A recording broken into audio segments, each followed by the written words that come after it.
Herkese merhaba arkadaşlar. Ben Bahadır Aydınoğlu.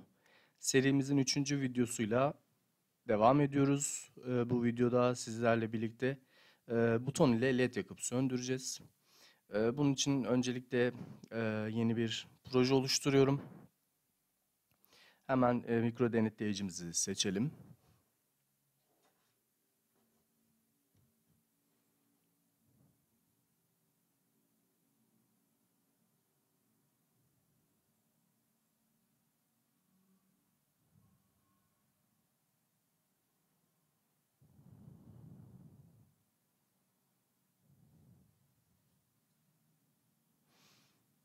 Evet, STM 32F 103 C8 C8 TX ailesinden. 2 kere tıklıyoruz ve gördüğünüz üzere mikro denetleyici karşımıza çıktı. Hemen CS ayarlarından Serial Wire'ı seçiyorum. Ki bu bize hemen PA14 ve PA13'ü sistem için ayırdığını gösteriyor. Ve şimdi isterseniz RCC ayarlarına gelelim. Burada da HC'yi Kristal Ceramic Resonator'ı seçiyorum. Burada da kristal osilatörümün yerleri belirlenmiş oldu arkadaşlar. Burayla alakalı kısımlarımız bitti. Şimdi isterseniz ben hangi pine neyi bağladığımı söyleyeyim sizlere.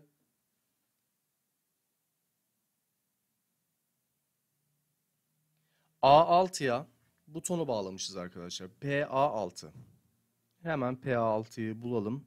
Evet, PA6 burada. Tıklıyorum ve GPIO input diyorum arkadaşlar. PA7'ye de LED bağladım. Buraya da GPIO output diyorum. Şimdi isterseniz bunun label'ını değiştirelim. PA6 butonlu buton girelim.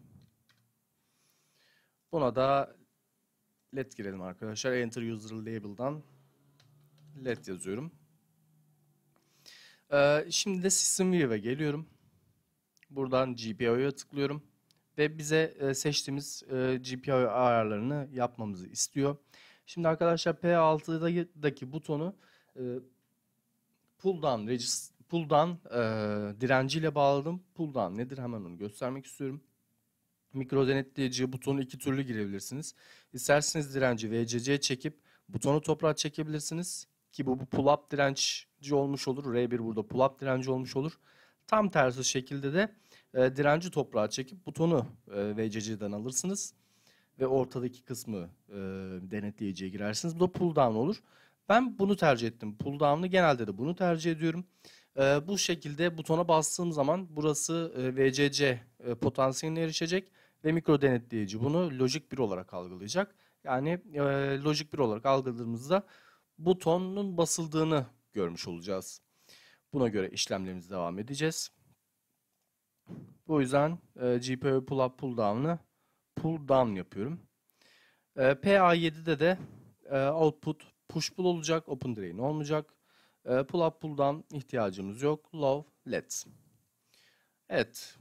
Burası tamam. Şimdi clock konfigürasyonlarına gelelim. Clock konfigürasyonunda HC'yi seçiyordum. Buradan da HC'yi seçiyordum.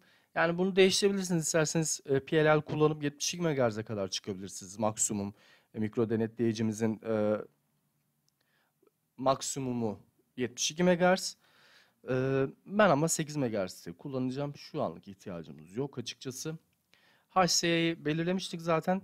Buradan gördüğünüz üzere HC'den devam ediyoruz. 8. AHB Prescaler 1. 8 MHz'de de bütün hatları buna göre belirledi. Şimdi Project Manager'a geldim. Browse yapalım. CubeMX'in içerisine bir tane yeni buton isminde ekledim. Projemizin ismi de buton olsun.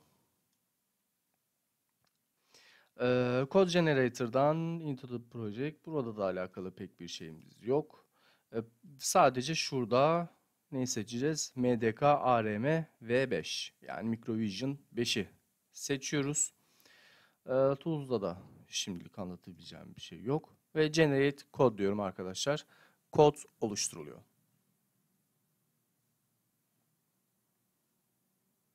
Open Project diyorum.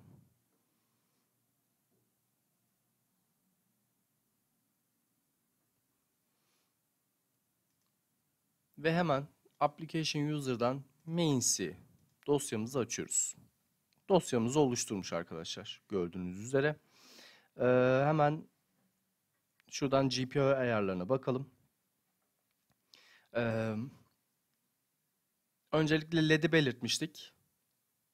LED GPIO port demiş, LED pin demiş ve buton pin olması lazım. Button pin de burada. Button pin ve LED pinin init structure ayarlarını da burada gerçekleştirmiş arkadaşlar. Şimdi hemen Project Options for Target'a geliyorum. Burası Use Debug Driver ve hemen Debug'dan Settings'e gelip evet işlemcimizi görüyor. Hemen şuradan Reset and Run ve Erase Full Chip'i tercih ediyorum. Yani yükleme yaparken bütün çipi silecek, yazdığım programı yükleyecek ve resetleyip çalıştıracak.